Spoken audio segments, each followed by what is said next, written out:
اعوذ باللہ السمیع العلیم من الشیطان الرجیم من حمزہ ونفخہ ونفثہ بسم اللہ الرحمن الرحیم ربی یسر ولا تعسر وتمم بالخیر ربی زدنی علما الم تر الی الذین قیل لهم کفوا ایدیکم واقیموا الصلاة وآتوا الزکاة فلما کتب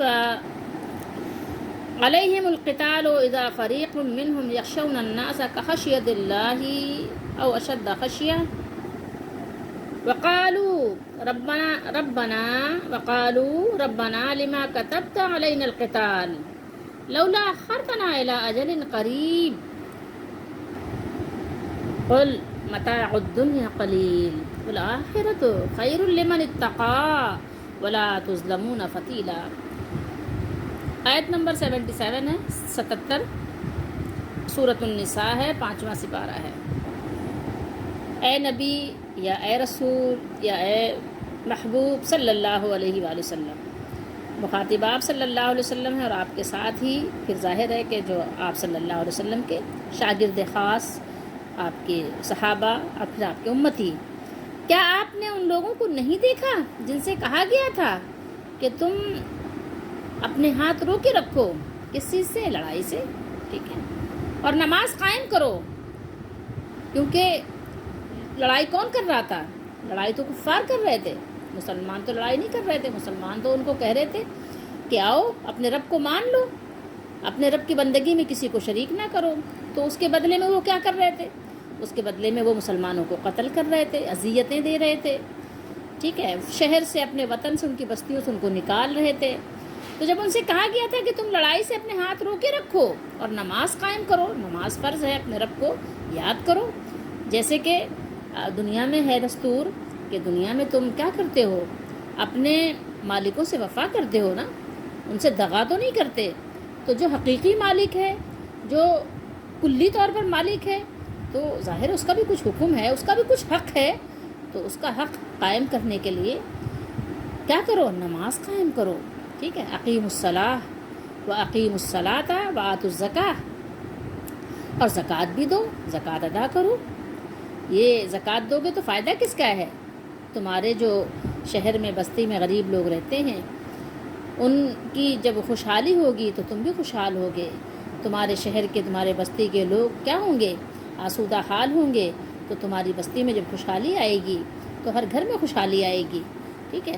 جب قوم کو فائدہ ہوتا ہے تو ہر فرد کو فائدہ ہوتا ہے، فرد کے فائدے سے قوم کو فائدہ نہیں ہوتا، لیکن قوم کے فائدے سے ہر فرد کو فائدہ پہنچتا ہے۔ زکوٰۃ دو تو زکوٰۃ دینے میں تمہارا اپنا بھی فائدہ ہے۔ کوئی بھی خاندان ایسا نہیں جس کے سارے لوگ امیر ہوں، مالدار ہوں، تو تم اپنے خاندان میں ہی دو۔ اگر تمہارے خاندان میں کوئی ایسا ضرورت مند ہے جو زکوٰۃ کا مستحق ہے تو پہلے اس کا حق ہے، اس کو دو، اپنے پڑوسیوں کو دو، اپنے گھر میں آنے والے ضرورت مندوں کو دو۔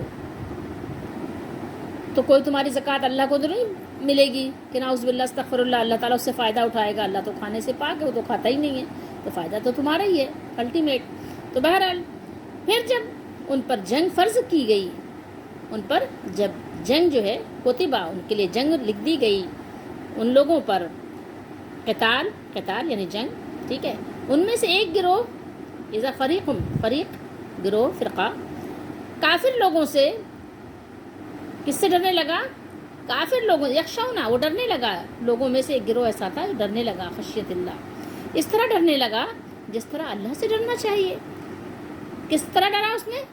ڈرنے کا کیا وہ اس نے اہتمام کیا؟ جیسے اللہ سے ڈرنا چاہیے ایسے وہ کافروں سے ڈرنے لگ گیا کہ ان سے ہم جنگ کیسے کریں؟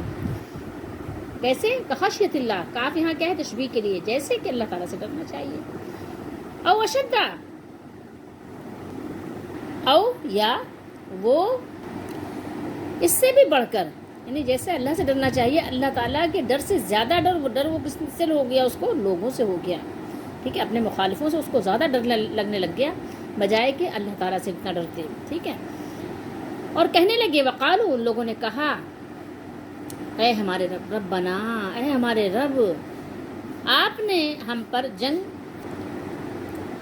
اے ہمارے رب، یہاں تو نے ہے، آپ ترجمہ کر لیجئے، آپ نے ہم پر جنگ فرض کیوں کی؟ یعنی آپ نے ہم پر جنگ کیوں فرض کر دی؟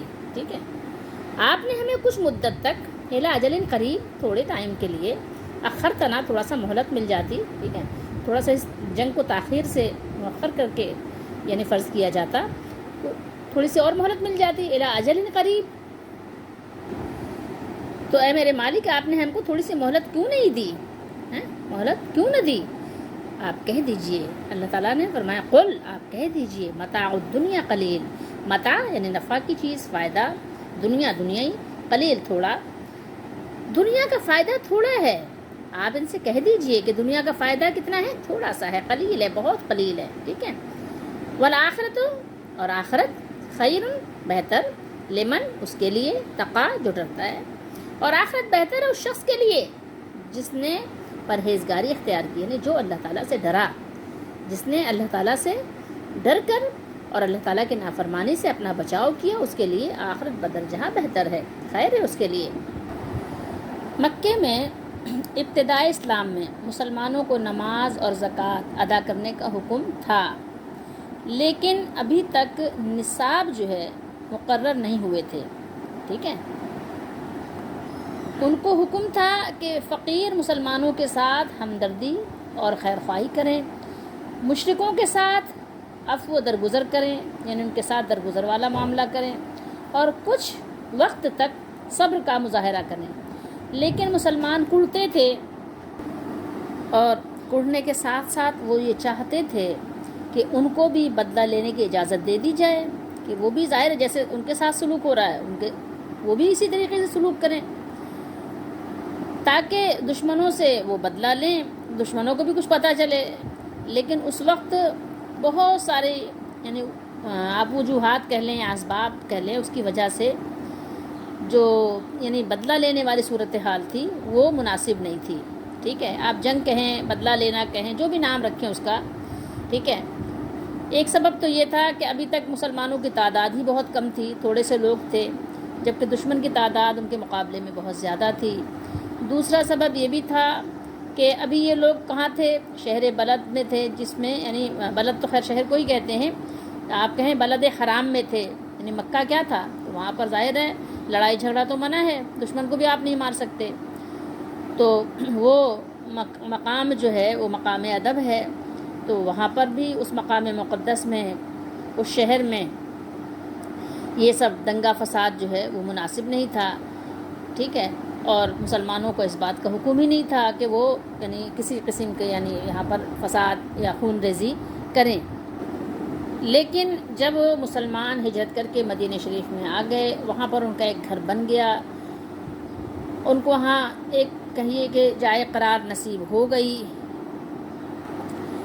اور مددگار بھی میسر آ گئے۔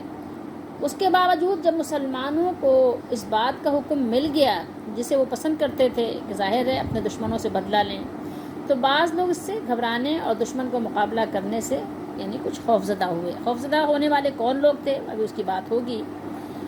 تو یہ اللہ تعالیٰ نے یہاں بیان فرمایا کہ انہوں نے کہا وقالوا ربنا لما كتبت علينا القتال لولا خرتنا الى اجل قریب، اور کہنے لگے اے اللہ آپ نے ہم پر جہاد یا قتال یا جنگ اتنی جلدی کیوں فرض کر دیا، تھوڑی مدت اور ہمیں مہلت مل جاتی، تھوڑی مدت اور ہم آرام سکون سے جی لیتے، جینے کا لطف اٹھاتے، ٹھیک ہے، یعنی اس کی فرضیت کو کچھ عرصے کے لیے اور مؤخر کر دیا جاتا، کیونکہ جنگ میں تو ظاہر ہے آپ کو پتہ ہے کہ جان دینا ہوتا ہے، خون ریزی ہوتی ہے، اس میں بچے جو ہے یتیم ہوتے ہیں اور عورتیں بیوہ ہوتی ہیں، اور جیسے کہ یہاں اللہ نے فرمایا کہ وہ لوگوں سے ڈرنے لگے، ٹھیک ہے، کیسے یخشون الناس، تو آپ کو پتہ ہے ظاہر ہے موت کا خوف کس کو پسند آتا ہے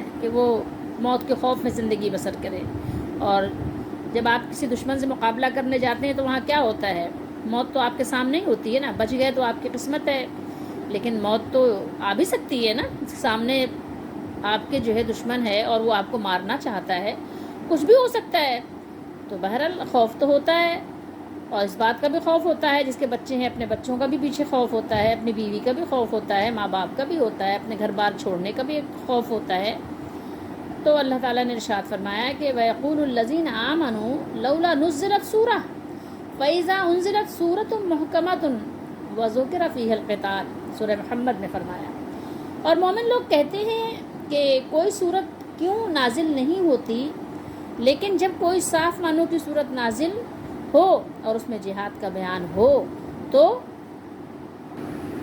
پھر لوگوں کو خوف اور پریشانی اور مشکلات کا سامنا تو ہو جاتا ہے، جیسا کہ یہاں اللہ نے بیان فرمایا کہ پھر وہ ڈرنے لگتے ہیں لوگوں سے۔ ڈرتے کیسے ہیں؟ جیسے اللہ سے، بلکہ اس سے بھی زیادہ ڈرنے لگتے ہیں، ٹھیک ہے، جتنا اللہ سے ڈرنا چاہیے اتنا لوگوں سے ڈرتے ہیں، بلکہ اس سے زیادہ ہی ڈرنے لگتے ہیں۔ اللہ نے فرمایا اپنے نبی صلی اللہ علیہ وآلہ وسلم سے، فرمایا کہ آپ ان کو بتا دیجئے، ان سے کہہ دیجئے قُلْ مَتَاعُ الدُّنْيَا قَلِيلٌ وَالْآخِرَةُ خَيْرٌ لِّمَنِ اتَّقَىٰ، کہ دنیا کا فائدہ جو ہے وہ بہت تھوڑا ہے، اور بہت اچھی چیز تو کیا ہے متقیوں کے لیے؟ وہ نجات آخرت ہے۔ یہ تو بہت فائدہ ہے، تو صحیح فائدہ ہے لیکن تھوڑا ہے، تو تھوڑے فائدوں کو تھوڑے ہی کی حد تک رکھو، ٹھیک ہے، اس کو دائمی قرار مت دو، یہ بہت تھوڑا ہے، ٹھیک ہے۔ اور جو تمہارے لیے نجات آخرت ہے تو وہ متقیوں کے لیے کیا ہے؟ وہ بہت بدل جہاں دنیا سے بہتر ہے، اس کی تیاری کبھی بھی فراموش مت کرو، اس کی تیاری کرتے رہو۔ وَلَا تُظْلَمُونَ فَتِيلًا، اور تم پر کھجور کی گٹھلی کے دھاگے برابر بھی ظلم نہیں کیا جائے گا۔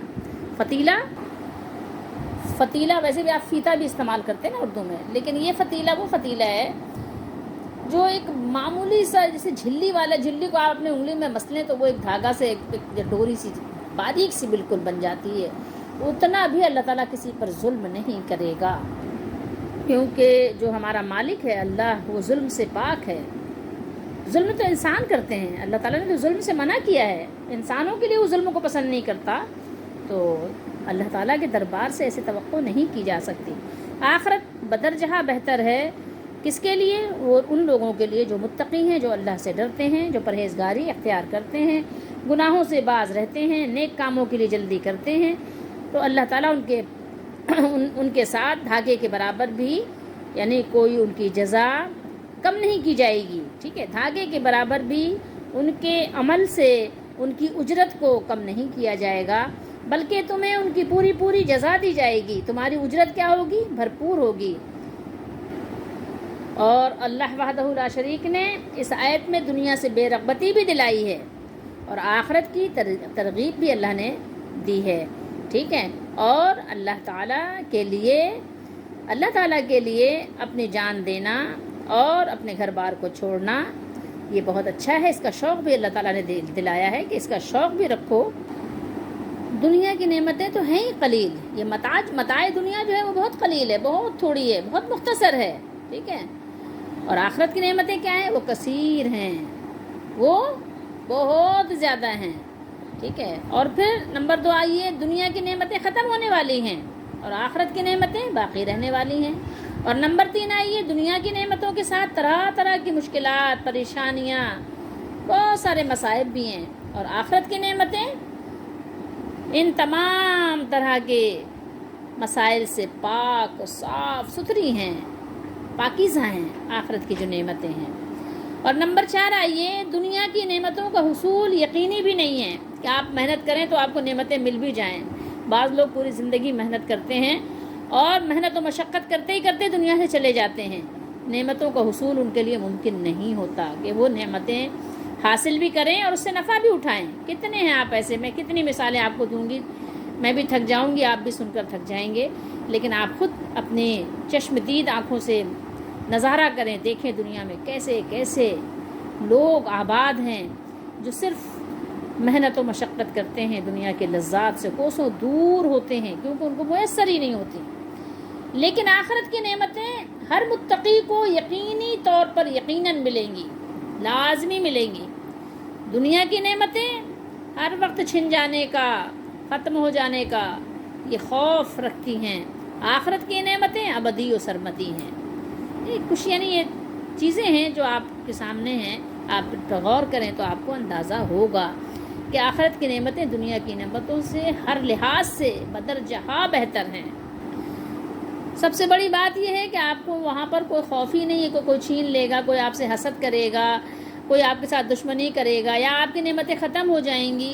دنیا میں تو یہ خوف ہوتا ہے، ہر چیز کا ہی خوف ہوتا ہے دنیا میں. صحت کے بارے میں خوف، آپ کے مکان کے بارے میں خوف، مال کے بارے میں خوف، کتنی طرح کے خوف ہیں. چور ڈاکوؤں کا خوف، دشمنوں کا خوف، بہت طرح کے مسائل ہیں، ہے نا. کہ کوئی وبا آ جائے اس کا خوف، کوئی بلا آ جائے اس کا خوف، کوئی آپ ایسا دیکھیں عذاب آ جائے، زلزلہ آ جائے، سیلاب آ جائے، یا اور کوئی آندھی طوفان آ جائے.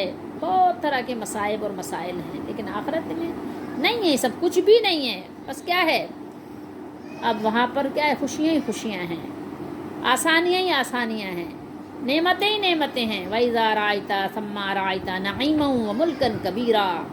ملک کبیر بھی ہے، نہریں بھی ہیں، مطلب ایسی آسائشیں ہیں کہ جس کا میں اور آپ کیسے اندازہ لگا سکتے ہیں. بس ایک چھوٹا سا خاکہ جو ہے وہ ذہن پہ اپنے اس کو نقش کیجئے اور ایک جنت کا تصور باندھیے، اور دنیا کی حقارت پر بھی ذرا توجہ دیجئے، تو آپ کو پھر آخرت کی تیاری کرنے میں مدد ملے گی. دنیا کے بارے میں کسی شاعر کا مقولہ ہے، بڑا یعنی کہنا چاہیے کہ اس پر یعنی فٹ بیٹھتا ہے. وَلَا خَيْرَ فِي الدُّنْيَا لِمَنْ لَمْ يَكُنْ لَهُ فَإِنْ تُعْجِبُ الدُّنْيَا رِجَالًا فَإِنَّهَا. یعنی اس ناپائیدار دنیا میں ایسے شخص کے لیے کچھ بھلائی نہیں ہے، کچھ بھلائی نہیں ہے جس کے لیے اللہ تعالیٰ کی طرف سے پائیدار گھر یعنی آخرت میں کوئی جگہ نہ ہو. اس کے لیے آخرت میں کوئی جگہ. من اللہ فی دار المقام نصیب متاع قلیل والزوال قریب.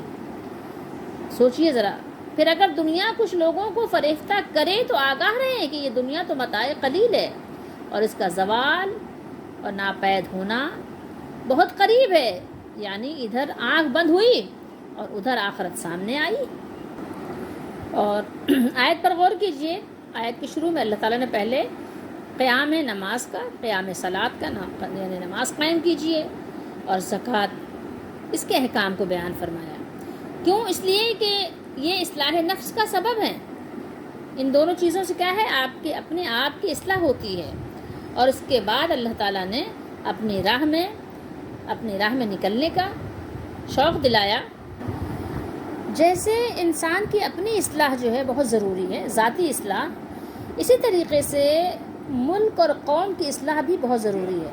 ٹھیک ہے، ملک و قوم کی اصلاح اپنی ذات کی اصلاح سے بھی بدرجہ اولا ضروری ہے. کیونکہ اگر جو ہے 90% لوگ درست اور صحیح ہوں، 10% اس میں سے اگر کم صحیح بھی ہوں تو کام چل جاتا ہے. ٹھیک ہے، لیکن اگر 10% لوگ ہی صحیح ہوں معاشرے میں اور 90% جو ہے گڑبڑ کر رہے ہوں تو معاملہ صحیح نہیں ہوتا. تو اس لیے اس بات کا خیال رکھنا چاہیے کہ اپنی اصلاح کے ساتھ ساتھ اپنے معاشرے، اپنے قوم کی اصلاح کی بہت زیادہ یعنی اس بات کی کوشش کرنی چاہیے.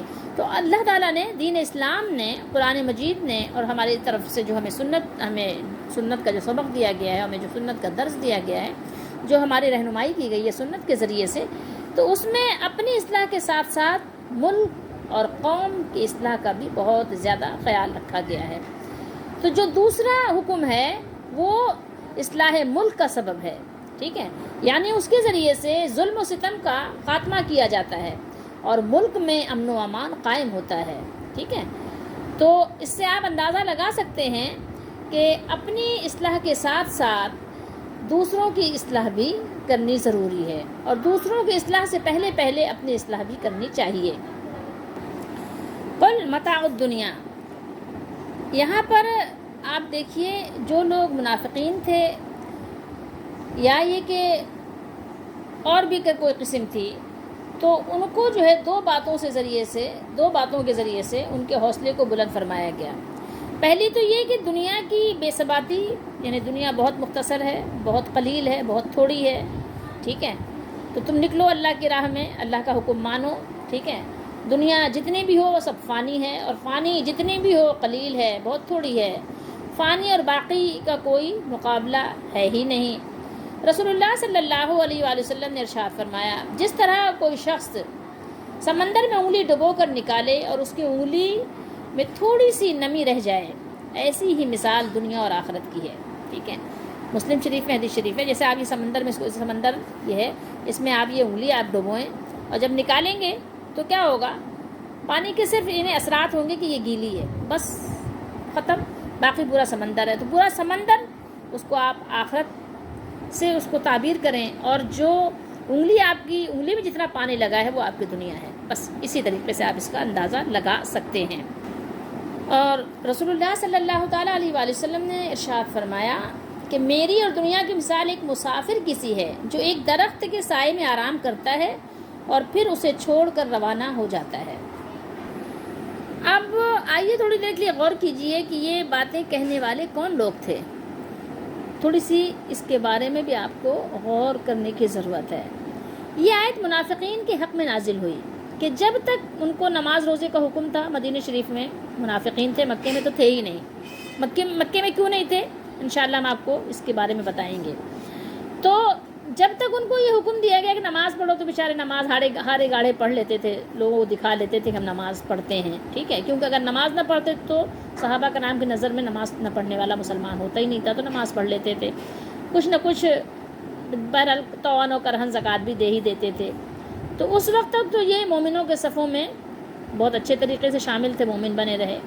اب جب اسلام کی سر بلندی کے لیے سر کٹانے کا موقع آیا تو کیا ہوا، اوثان ختم ہونے لگے، اور پھر انہوں نے کیا کہا، یہ جو آپ کو جملہ بتا ہی رہا ہے، ٹھیک ہے، ربنا لما کتبت علینا القتال۔ تو آپ اندازہ لگا سکتے ہیں کہ صحابہ کرام کی زبان سے یہ جملہ نہیں نکل سکتا۔ وہ تو اس دار فنا کو الوداع کہہ کر آخرت کی ابدی نعمتوں سے ہمکنار ہونے کے لیے ہر وقت بےتاب رہتے تھے اور ہر وقت اس کی تیاری کرتے تھے۔ تو آپ اللہ کی پناہ طلب کریں کہ صحابہ کرام سے تو ہم ایسا تصور نہیں کر سکتے، ٹھیک ہے۔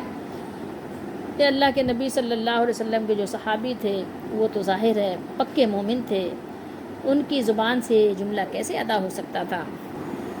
تو ان کمزور لوگوں کو بھی اللہ تعالیٰ نے آگاہ فرمایا کہ اس ناپائیدار زندگی اور اس کی فنا پذیر آسائشوں کے لیے ابدی زندگی اور اس کے لازوال انعامات کو کیوں نظر انداز کرتے ہو؟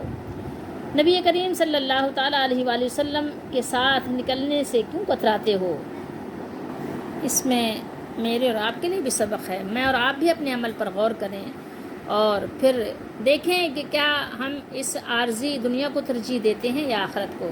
اللہ تعالیٰ ہم سب کو سمجھنے کی توفیق دے کہ ہم نماز قائم کریں، زکوٰۃ ادا کریں اور اللہ تعالیٰ کے احکامات کی پابندی کریں، اور آخرت کے لیے تیاری کرنے میں جلدی کریں، جلدی آخرت کی تیاری کریں۔ دنیا کا کچھ پتہ نہیں ہے، دنیا میں آپ رہیں تو دنیا استعمال کریں، لیکن یہی سمجھ کر استعمال کریں کہ یہ عارضی ہے، یہ فانی ہے اور یہ ہمیشہ کی نہیں ہے۔ تو ایسا کوئی عمل ہم سے نہ ہونے پائے جس میں ہمارا آخرت کا نقصان ہو جائے۔ اللہ ہم سب کو آخرت کے نقصان سے بچائے، ہماری دستگیری فرمائے۔